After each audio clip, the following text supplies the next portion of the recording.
Excellent आप कह सकते हैं। IEX 8% आज भी नीचे और कल भी गिरा था 8-9-10% नीचे और लगातार इसमें कमज़ोरी बनी है। और एक तरीके से मैं ये कहूँ तो ऐसा कोई दिन नहीं गया इस शो का जिसमें एक क्वेरी IEX पे न रही हो।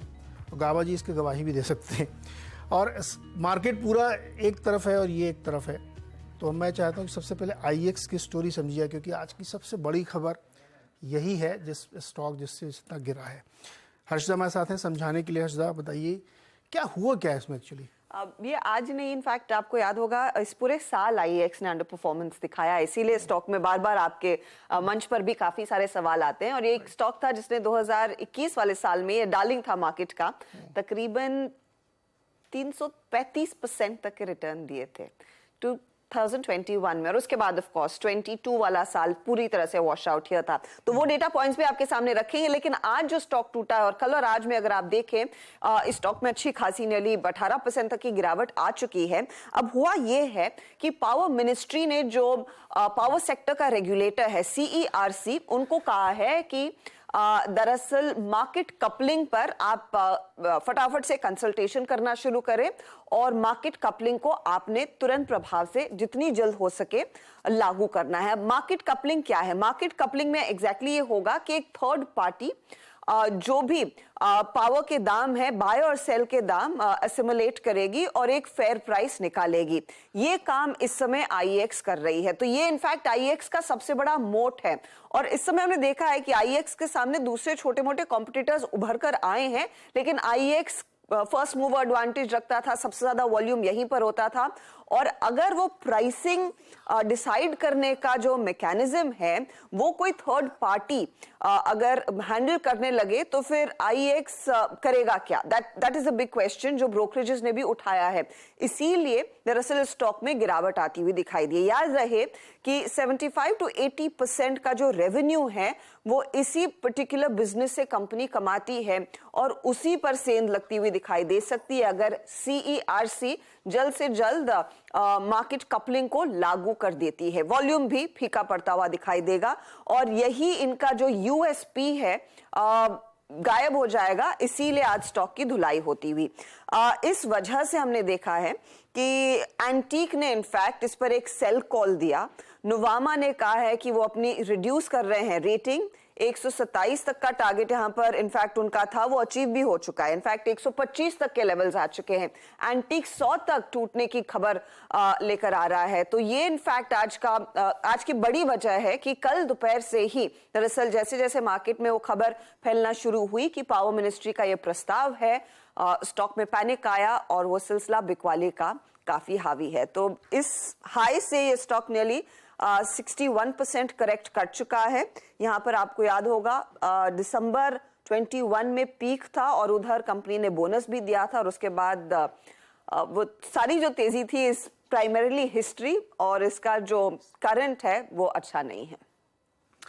ओके, अच्छा डायरेक्टर साहब, प्रोड्यूसर साहब, कृपा है आप करिए कि कम से कम खबर दिखाइए। पहले मैं उस पर बात करना चाहता हूँ। हर्षदा, ये जो अब तक होता था कि हम लोग एक नैरेटिव सुनते थे कि बहुत डोमिनेंट प्लेयर है, गवर्नमेंट ने क्रिएट किया है, मोनोपोली है, ये सब स्टोरीज थी जिसके आधार पे स्टॉक 3 गुना 4 गुना हुआ था। अब वो स्टोरी पूरी तरीके से ध्वस्त हो रही है ना। अब ये अनफॉर्चुनेटली सरकार ही उसमें से पूरी हवा निकाल रही है। तो जब आप 3 एक्सचेंज बना रहे हैं, प्राइस डिस्कवरी काम एक्सचेंज का है, तो वो थर्ड पार्टी का इंट्रोडक्शन कोई लॉजिक बनता है क्या?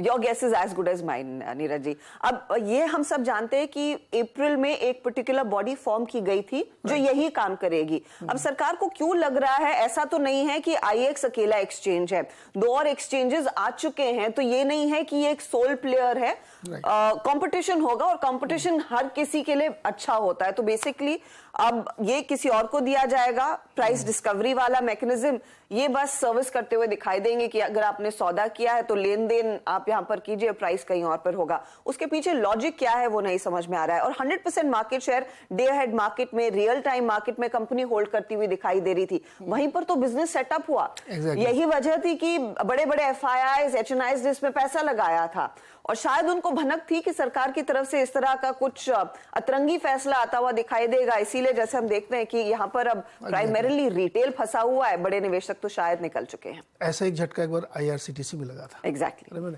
रुकिएगा आप जरा, गाबा सर, IEX देखिए जरा चार्ट पे क्या पैटर्न बन रहा है, फिर इसके बाद एक दर्शक भी हमारे साथ, उनको भी जोड़ता हूं मैं। जी, है तो वीक पैटर्न, क्लियर पैटर्न। जो अपमूव मिला था रिसेंट लो से 125 से 165, वो एक अपमूव था, लेकिन उसको नेगेट कर दिया। जो प्रीवियस मूव डाउन है वो कंटिन्यू रहा। एक चांस था ऊपर जाने का, वो निकाल दिया। आज मुझे लगता है लोअर लेवल देखेंगे 100x, शायद एक साइकोलॉजिकल सपोर्ट बन सकता है IEX में। अगर वहां पर समझ जाता है तो ठीक है। अगर जिस दिन वो 100 के नीचे क्लोज मिल जाता है ऑन वीकली टाइम बेसिस पर, तो उसमें काफी गिरावट आ सकती। बहुत ही फास्ट दौड़ा है 50 to 300 के ऊपर। उतने दौड़ने के बाद गाबा सर, एक कॉलर हमारे साथ इसी स्टॉक पे, SK गुप्ता मेरठ से। गुप्ता साहब बताइए। नमस्कार सर जी। मैंने ये 232 रुपए में खरीद शुरू करी थी और आज 116 रुपए पर डाउन गया। तो ऐसी स्थिति में मुझे क्या करना चाहिए? आपकी एवरेज कॉस्ट है 175 रुपए हाँ जी, और अभी चल रहा है 125 रुपए के आसपास। गावा सर, SK गुप्ता जी की क्या मदद हो सकती है? ये अब एंटीक 105 रुपए का टारगेट दे रहा है, नोवामा भी उस पर कॉन्फिडेंट नहीं है, ये फैसला इतना बड़ा, इतनी बड़ी खबर है, क्या राय इनके लिए बनेगी, गुप्ता जी के लिए?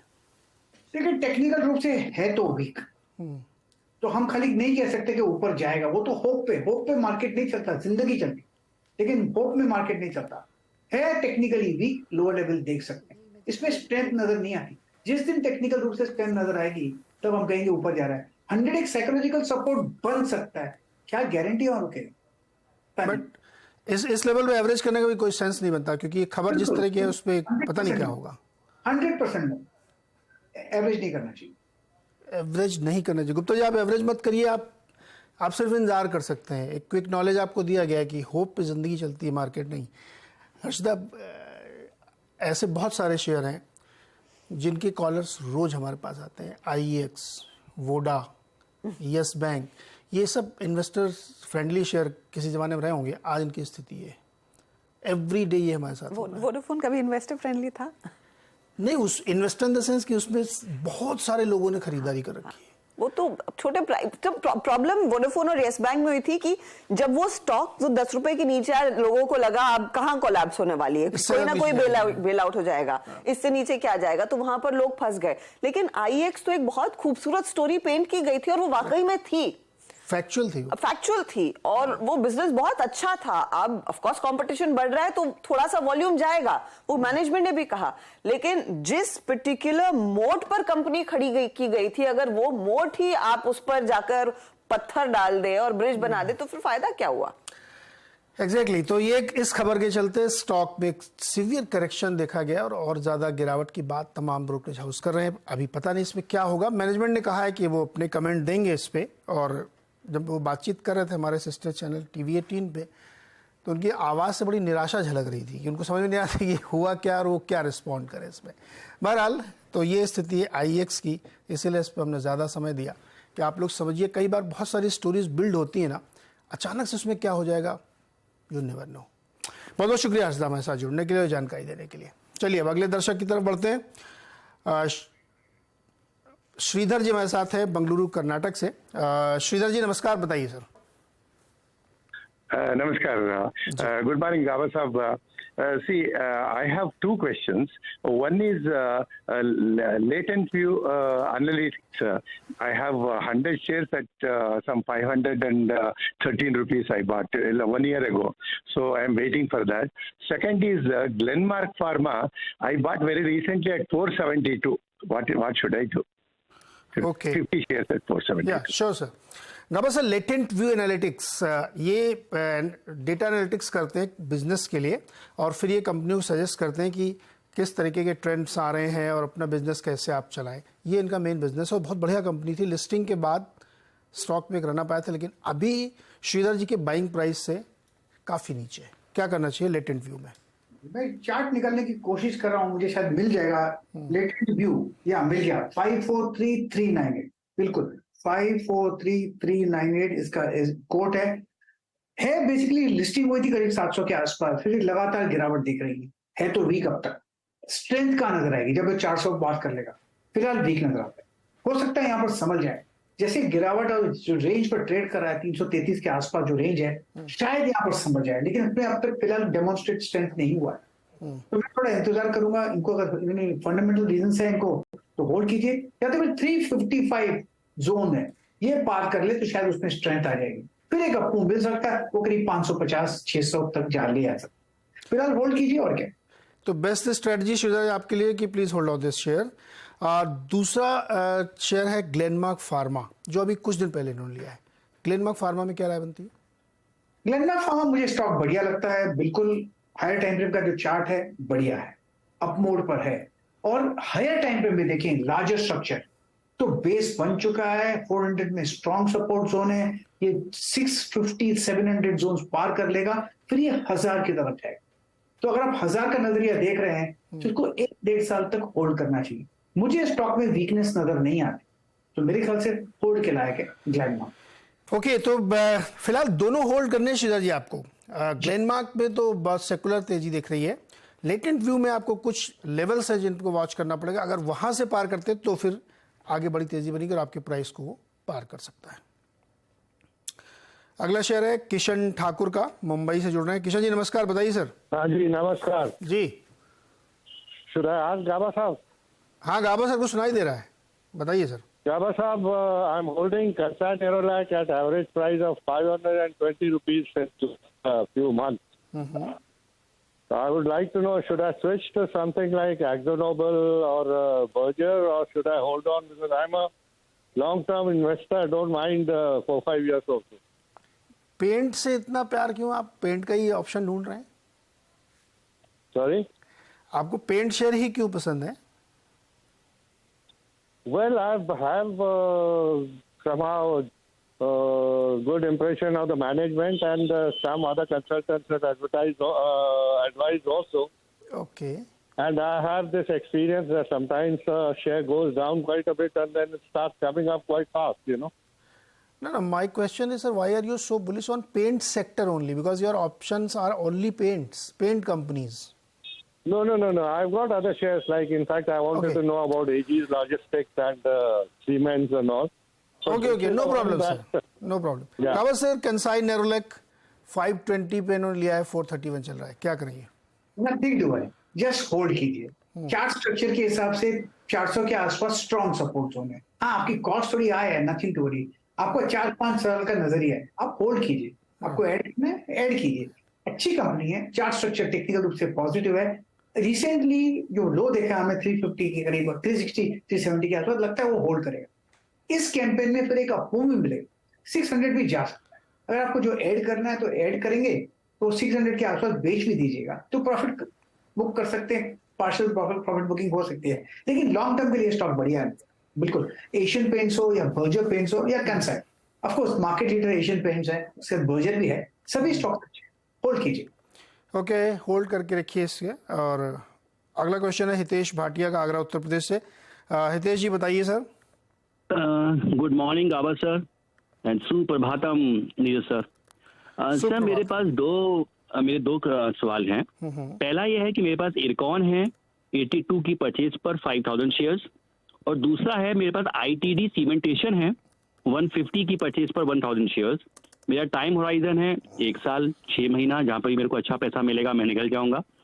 और बस मैं जानना चाहता हूं कि स्टॉप लॉसेस क्या है और क्या टारगेट हम रख सकते हैं, और अगर मुझे इनमें से निकलना है तो मैं कौन से शेयर्स परचेज करूं? ओके गावा सर, इरकॉन 82 और इस समय चल रहा है 83.45, टारगेट और स्टॉप लॉस। ठीक है, इरकॉन का जो चार्ट स्ट्रक्चर है मुझे ठीक ही नजर आता है, बहुत अच्छा चल रहा है। 83 जोन पर थोड़ा स्ट्रेच है, लेकिन ये हायर जोन पे देखेंगे तो मुझे 100 के आसपास भी जाया नजर आता है तो अच्छा अपमूव। जो 37-40 से जोन से अपमूव मिला, फिर 70-65 तक चला गया, फिर एक करेक्शन है, फिर अपमूव मिला, करेक्शन आएगा, फिर एक अपमूव मिलना चाहिए इरकॉन पे, मेरे ख्याल से सपोर्ट। इसमें स्टॉप लॉस कहां पे लगाना है इरकॉन में? स्टॉप थोड़ा डीप होगा, क्योंकि स्टॉप लॉस लगाएंगे तो ट्रिगर होगा। अगर आपको लगानी है stop loss purely from trading angle, trading का ये स्टॉप नहीं है, वो होना चाहिए 79 का। लेकिन यहाँ पर स्ट्रेच है तो अनस्ट्रेचिंग होगी, अनस्ट्रेचिंग दो तरफ की होगी, या तो प्राइस वाइज होगी या टाइम वाइज होगी, हो सकता है दोनों प्राइस एंड टाइम वाइज। तो ड्यू फॉर करेक्शन, लेकिन उस करेक्शन के बाद जो नेक्स्ट अप मिलेगा वो करीब 100 के आसपास ले आ सकता है। तो परफेक्ट। स्टॉक लगाएंगे तो ट्रिगर होगा। और आईटीडी सीमेंटेशन 150 की बाइंग है इनकी, और इसमें भी क्या टारगेट बनेंगे और स्टॉप लॉस कहाँ पे लगाना है? ये इसमें भी स्टार 163 के आसपास ट्रेड कर रहा है, बढ़िया स्टॉक है, थोड़ा स्ट्रेच हो चुका है, अनस्ट्रेचिंग की जरूरत है, necessary need of the hour. अगर लोअर लेवल देखने को मिलते हैं 150 के, 145, 150 के, तो बाइंग अपॉर्चुनिटी बनेगी आईटीडी सीमेंटेशन। फिर उसका नेक्स्ट कैंपेन शुरू होगा, वो करीब 200 तक ले आ सकता है। तो एक्सपेंशन कॉन्ट्रैक्शन चलते रहेंगे। अब ये एक्सपैंडेड है, थोड़ा कॉन्ट्रैक्शन की जरूरत है, फिलहाल होल्ड है। इसमें भी स्टॉप लॉस लगाएंगे तो ट्रिगर होगा, नहीं लगाएं तो अच्छा रहेगा। लो लेवल आते हैं तो वहां पर खरीदने का मौका है, 145, 50 मिल जाता है तो खरीद, नहीं मिलता है तो इग्नोर इट, डोंट। और ये आपकी तरफ से कोई एक आइडिया भी चाहते हैं कि जब इनको बेचेंगे तो खरीदें क्या? मुझे मुझे तो अच्छा लगता है Reliance from long term perspective, बहुत ही बढ़िया लगता है। अगर रिलायंस नहीं खरीदना तो एनी तो टॉप बैंकिंग स्टॉक खरीद लीजिए। आई थिंक इंडसइंड बैंक तो मेरा पोर्टफोलियो में है ही, एचडीएफसी और एचडीएफसी बैंक भी मेरे पोर्टफोलियो में है। They are the safe bet, absolutely safe, so सकते हैं खरीद कर। ओके, खरीद के सो सकते हैं बैंक में, और रिलायंस भी आप ले सकते हैं, बट इसमें आप किसी और एक एनालिस्ट से राय लीजिएगा, क्योंकि इसमें हमारी ओनर कंपनी है ये। अगला सवाल है हमारे साथ उदय कुमार जी का। उदय जी उडुपी कर्नाटक से हैं। उदय जी नमस्कार, बताइए सर। नमस्कार sir, good morning. Good morning. I am a good fan of Gaba साहब, नमस्कार जी, बताइए, गाबा सर सुन रहे हैं। I have 100 shares of Tata Steel purchased at around 107. I want to know what is the future rates. I am a medium-term investor. Okay. I want to know what is the medium-term target of this. And thank you all the CNBC team. Your working is very good. मैं तो रोज देखता हूँ stock 2020। Thank you sir, thank you so much. Gaba sir, Uday ji को Tata steel पर राय चाहिए। इन्होंने 107 पे खरीदा है और इस समय लगभग 110 के आसपास चल रहा है। मीडियम टर्म का इनका पर्सपेक्टिव है, क्या करना चाहिए इनको? फिर तो होल्ड करना चाहिए, नथिंग टू वरी। 100, 102 के आसपास बहुत ही स्ट्रॉन्ग सपोर्ट उन्हें टाटा स्टील में वहां से बाउंस मिला है। अब रिसेंटली हमने 125, 130 भी देखा है, वहां पर वापस उस तरफ जाएगा। इनका पर्सपेक्टिव मीडियम टर्म का है, तो एक जोन दे देता हूं जहां पर निकल सकते हैं, प्रॉफिट बुक कर सकते हैं। 100 स्टॉप लॉस लगाइए, होल्ड जब तक उसके ऊपर है तब तक ठीक है। कहां निकले मीडियम टर्म पर्सपेक्टिव? अराउंड 130 से 140 तक की जोन है, वहां तक अगर चांस मिलता है ठीक है चाहिए। लेकिन अगर लार्जर टर्म स्ट्रक्चर देखेंगे तो मुझे ये स्टॉक अच्छा लगता है। तो 130, 140 जोन्स, ये एक जोन है, वहां पर प्रॉफिट बुक कर सकते हैं, अदरवाइज कंटिन्यू होल्डिंग इट। तो ओके, होल्ड करिए इसको। 100 के आसपास स्टॉप लॉस बनेगा और 130, 140 के बीच में जब जाइए तो आप प्रॉफिट बुक कर सकते हैं मीडियम टर्म के लिए। नेक्स्ट क्वेश्चन है अमित कुमार जी का। अमित जी नमस्कार, बताइए सर। नमस्कार जी सर। जी सर, एसआरएफ के शेयर हैं सर, मेरे पास 40 शेयर हैं और मेरा 2412 रुपए से मैंने इसकी खरीदारी की थी। तो सर आगे का वो जानना चाह रहे हैं, 4-5 साल का आगे कैसा रहेगा जी? गाँव सर 4-5 साल के लिए एसआरएफ कैसा रहेगा? अच्छे प्राइस पे ले लिया, फायदा हो रहा अभी तो। बिल्कुल अच्छा है 5 साल के लिए। ऐसा बढ़िया स्टॉक है। अब कंसोलिडेशन जोन पर है। मुझे लगता है कंसोलिडेशन जब शुरू हुआ था 500 से करीब 2500 चला गया। अब कंसोलिडेशन की जरूरत है। इसके बाद एक फ्रेश अप मूव मिलेगा, वो करीब और लेके जाएगा। इनका नजरिया 4-5 साल का है, बहुत ही अच्छा नजरिया है, होल्ड कीजिए। गुड 2000 स्ट्रॉन्ग सपोर्ट जोन है। सर थाने से विवेक जी ने एक सवाल भेजा है और इन्होंने तेजस नेटवर्क के 500 शेयर खरीदे हैं नवंबर 2020 में। Now 1000% up. क्या करें, होल्ड करें क्या इसको? अब तक तो ठीक ही लगता है, लेकिन स्टॉप लगाने की जरूरत पड़ेगी। 705 पे ट्रेड कर रहा है, 500 के नीचे स्टॉप लगाइए, बहुत डीप है, उतना ही जरूर है। लॉन्ग टर्म पे होल्ड करना है तो देना चाहिए। एक्सपेंशन कॉन्ट्रैक्ट होते रहेंगे और थोड़ा स्पेस भी देना चाहिए, इसलिए 500 के नीचे स्टॉप लगाइए। 200 रुपए मेरे ख्याल से अपू है। 600 स्ट्रॉन्ग सपोर्ट जोन देना चाहिए, होल्ड कीजिए, कंटिन्यू। तो ये 10 गुना फायदा हो गया, बेच बाज के निकल लें क्या? सॉरी समझ में नहीं है। इनको 10x फायदा हो चुका है। इन्होंने तो 2020 में खरीदा था। जब 10x फायदा हुआ है तो इसलिए थोड़ा स्टॉप लॉस भी मेरे ख्याल से लगाना चाहिए और डीप होना चाहिए, क्योंकि अगर 500 तोड़ जाता है तो फिर तो इनको निकल जाना चाहिए, लेकिन तब तक ये राइड कर सकते हैं ट्रेंड। 10x हो गया तो और भी जाने की अपमूव है। अगर 100 रुपीज ऊपर चला जाता है तो स्टॉप लॉस अपना 100 रुपीज बढ़ाइए, ये एक जोन रही है।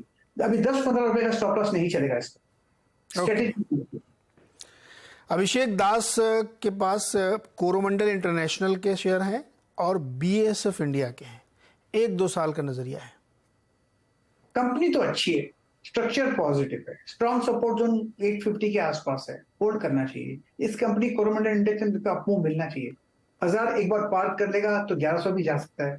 स्ट्रक्चर की एक अपमूव मिल सकता है, इतना कह सकता हूँ। एक्सपेंशन कॉन्ट्रैक्शन जो रिसेंट हाई हमने देखा 1100 का, वो भी पार कर सकता है, उसकी क्षमता रखता है। होल्ड। और BASF में BASF ये स्टॉक बढ़िया है, मुझे लगता है इसका करेक्शन खत्म हुआ है, अब वो शुरू होना चाहिए। ट्रेड कर रहा है 2590, 3000, 3500 फिर पॉसिबल है। यस, 3500 पॉसिबल है। BASF होल्ड करना चाहिए। ओके, इसको होल्ड करना चाहिए, यहाँ पर रखना चाहिए। गावा सर, बहुत बहुत शुक्रिया जुड़ने के लिए, मदद करने के लिए, और दर्शकों का भी बहुत शुक्रिया हमारे साथ जुड़ने के लिए। बाजार इस वक्त जो है थोड़ा थोड़ा संभलने की कोशिश कर रहा है। मिड कैप में तो आ गया, 100 पॉइंट तेजी हो गई। लगता है बैंक निफ्टी थोड़ी देर में ठीक हो जाएगा। तो इंटरेस्टिंग जंक्शन पे मार्केट खड़ा हुआ है, लेकिन IEX निराश कर रहा था, इस पर हमने चर्चा भी की। छोटा सा एक ब्रेक, और ब्रेक के बाद खिलाड़ी नंबर 1।